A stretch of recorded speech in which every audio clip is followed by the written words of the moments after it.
Salve, salve! Bom dia, boa tarde, boa noite. A graça e a paz do nosso Senhor Jesus Cristo a você que nos ouve. E aquela recomendação básica e costumeira de que se você não ouviu os áudios anteriores, por favor, dê uma pausa aqui, volta lá, ouça com atenção e com toda certeza. Isso trará para você um pensamento edificante, um conhecimento maior sobre a palavra de Deus e a vontade dele para as nossas vidas. Dito isso, vamos ao devocional de hoje. Estamos falando nesse período de Aonde eu quero ir. E o episódio de hoje falando uma vez salvo, sempre salvo. Peço a você que preste muita atenção no devocional de hoje. Não que você não preste atenção nos demais, mas talvez o de hoje seja o meu devocional mais intenso e pode te trazer algumas dúvidas. Não fique constrangido em perguntar a mim ou qualquer um dos irmãos que participam desse grupo, ou até mesmo alguém da sua confiança, sobre esse devocional. Porque quando nós falamos da salvação, ela é única e exclusiva pertencente a Jesus Cristo e somente por ele somos salvos. Portanto, existem algumas coisas que muitas das vezes a gente confunde com as tradições. O versículo que eu selecionei para que nós falássemos hoje é um versículo que deixa muito claro que nós temos que tomar muito cuidado quando o tema é salvação e o que garante a nossa salvação. A salvação, ela não depende dos seus atos, única e exclusivamente do seu esforço, ela depende de uma combinação de fatores, mas todos eles através de Jesus Cristo. Sem Jesus Cristo não existe salvação. Assim como também depende muito da sua fé, do seu coração e, como a palavra mesmo diz, das suas obras, pois pelas suas obras você demonstra o que o seu coração está cheio, assim quanto grande ou qual o tamanho também da sua fé. Dito isso, vamos pensar um pouquinho sobre Paulo, vamos entender um pouquinho sobre Paulo. Paulo foi o homem que mais escreveu cartas ou livros da Bíblia que a gente conhece hoje. Você pode somar dentre o Novo e o Velho Testamento, nenhum outro homem foi pregador da vontade de Deus, do Evangelho de Jesus Cristo ou de qualquer outra esfera a respeito da vontade de Deus. Paulo, apesar de ter sido começado a sua vida intensamente como perseguidor da igreja, em um determinado momento Deus o seleciona, pois ele pertencia já a Deus, ainda que fazendo errado, seguindo o próprio coração. Aí, de repente, ele tem uma experiência com Jesus Cristo e a vida dele se transforma. E a mesma intensidade que ele perseguia a igreja, ele passa a ser um pregador.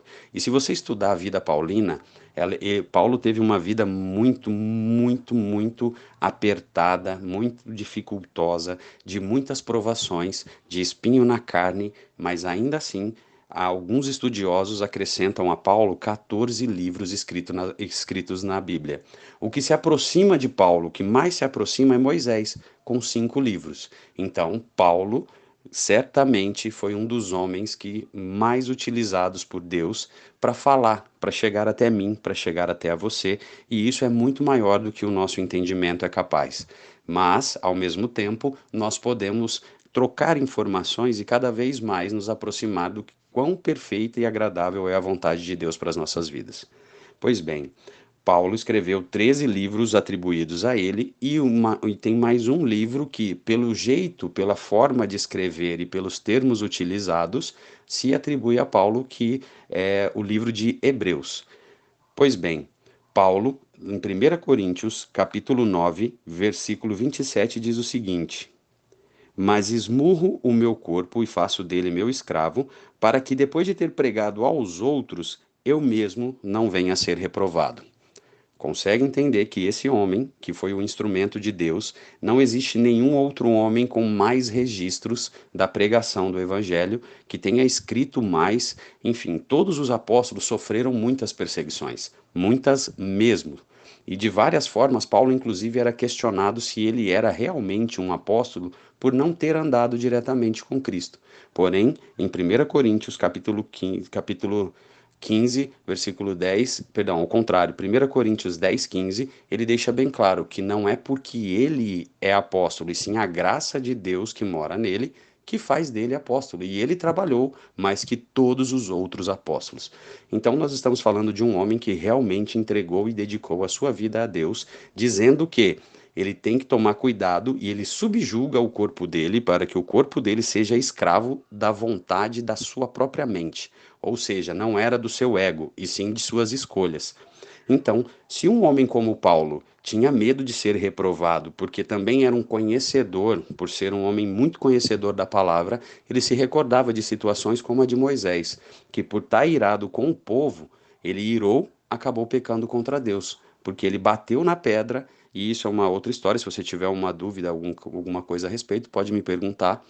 Ele bateu na pedra ao invés de seguir aquilo que Deus tinha ordenado para que ele fizesse. Quando ele bateu, a pedra fendeu, saiu água da pedra, mas ele, pelo ato que ele cometeu, ele não viu a terra, ele viu a terra prometida, mas não chegou a andar, nem conhecer, pisar, sentir a terra pela qual ele conduziu o povo por 40 anos no deserto. Forte isso, né?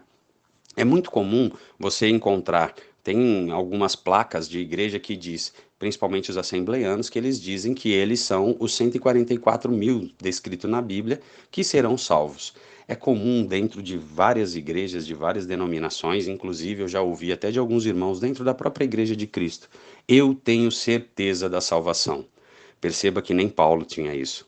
Alguns homens têm e pregam isso, mas erroneamente. Não é possível que qualquer homem tenha o conhecimento de como será, mesmo porque o próprio Jesus deixou bem claro que muitos chegarão a ele e vão dizer: Senhor, eu expulsei demônios no teu nome. Mas o Senhor vai responder: Afasta-te de mim, pois eu não vos conheço.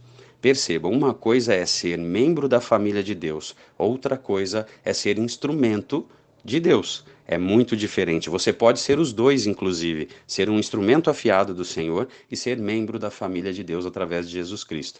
Mas tem que tomar muito cuidado, porque Deus não escolhe, Deus usa, inclusive usou uma jumenta para falar e dar uma mensagem quando os homens não compreendiam aquilo que ele determinou para as pessoas.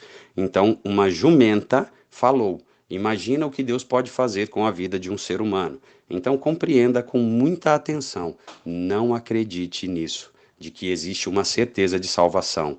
A salvação depende da vontade de Jesus Cristo. Ele é o único juiz reto, correto, 100% puro, que deu a própria vida para que você tivesse vida e através da sua vida você fosse salvo com as suas escolhas, com a sua fé e com aquilo que você escolheu para a sua vida.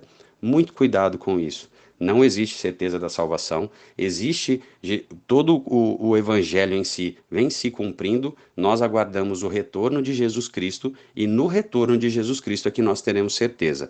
Não acredite que exista já uma certeza da salvação, pois o maior apóstolo, o apóstolo que mais trabalhou na pregação, deixa bem claro que ele tem medo de ser reprovado. Moisés foi reprovado. Balaão foi muito utilizado por Deus no Velho Testamento, mas a Bíblia não deixa claro que ele foi salvo também. Ele era um falso profeta e foi muito usado. Deus falava inclusive com ele, mas ele era usado como instrumento do Senhor. É muito diferente do caso de outros homens, é muito diferente, mas ele foi muito usado para a vontade de Deus. Porém, ele fazia o próprio desejo. Uma forma clara da gente compreender isso é a história dos dois primeiros reis de Israel. O primeiro rei foi Saul. Quando Deus deixou claro para Saul que ele sofreria uma punição, Saul rasgou as vestes, ficou chateado e procurou um subterfúgio, né? Procurou um espírita para conseguir não perder aquilo que Deus disse que ele perderia. Ele ficou triste pelo que perderia e não pela ordenança de Deus. Ele não se arrependeu de ter sofrido, de ter pecado contra Deus, ele se arrependeu dos tesouros que perderia. Davi, quando pecou contra Deus, ele deixou bem claro para o Senhor: Senhor, tira-me o reino, tira-me as vestes, tira tudo que o Senhor quiser de mim, só não tira o teu Santo Espírito da minha vida. Percebe a diferença? Muitas das vezes nós estamos olhando para situações humanas e esquecemos das situações espirituais. Não confie em algo que não está nas mãos de Deus. Não é porque um irmão mais velho da congregação disse a você que está certo da salvação que ele realmente vai ser salvo. Quem decide isso é somente um homem. E esse homem está nos átrios do Senhor, à destra de Deus Pai Todo-Poderoso, aguardando o dia para vir buscar você e a mim. Mas até lá, que façamos por onde fazer valer o nome de Jesus Cristo em nossas vidas. Lembre-se sempre, Jesus é meu mano e também pode ser o seu.